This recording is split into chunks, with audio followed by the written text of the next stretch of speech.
യുവതിരക്കഥാകൃത്തിനെ ലൈംഗികമായി ഉപദ്രവിച്ചെന്ന പരാതിയിൽ മുൻകൂർ ജാമ്യം തേടി സംവിധായകൻ വി കെ പ്രകാശ് ഹൈക്കോടതിയിൽ.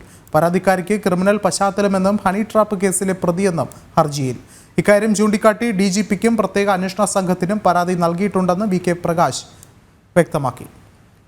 രേഷ്മ ബാബു ചേർന്നുണ്ട് കൊച്ചിയിൽ നിന്നും. രേഷ്മ, എന്താണ് ഏറ്റവും പുതിയ വിവരങ്ങൾ?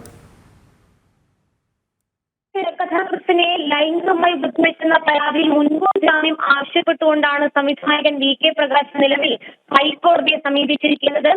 പരാതിക്കാരിക്ക് ക്രിമിനൽ പശ്ചാത്തലമെന്നാണ് ഹർജിയിലെ പ്രധാനപ്പെട്ട വാദം. 2022 പാലാരിവട്ടം പോലീസ് രജിസ്റ്റർ ചെയ്ത ഹണി ട്രാപ്പ് കേസിലെ പ്രതിയാണ് ഈ പരാതി ഉന്നയിച്ചിരിക്കുന്നത്.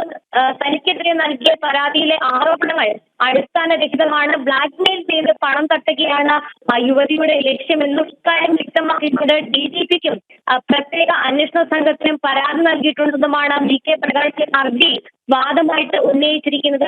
അതായത് നിലവിൽ ഈ ചലച്ചിത്ര മേഖലയിലെ ലൈംഗികാതിക്രമം സംബന്ധിച്ച വെളിപ്പെടുത്തലുകളിൽ ആദ്യത്തെ മുൻകൂർ ജാമ്യ ഹർജിയാണ് വി കെ പ്രകാശിന്റേത്. എന്നാലും ഹണി ട്രാപ്പ് കേസിലെ പ്രതിയാണ് ഈ പരാതിക്കാരി. ബ്ലാക്ക്മെയിലിംഗ് നടത്തിക്കൊണ്ട് പണം തട്ടുകയാണ് ഇവരുടെ ലക്ഷ്യമെന്നാണ് വി കെ പ്രകാശ് ഈ ഹർജിയിൽ മുൻകൂർ ജാമ്യാപേക്ഷയിൽ ഉന്നയിച്ചിരിക്കുന്നത്.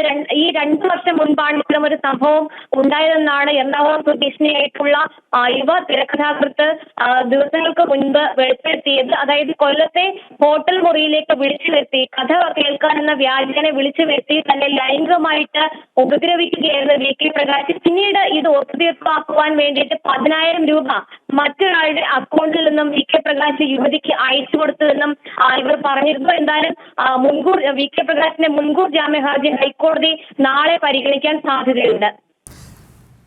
രേഷ്മ ബാബുവാണ് വിവരങ്ങൾ നൽകിയത്.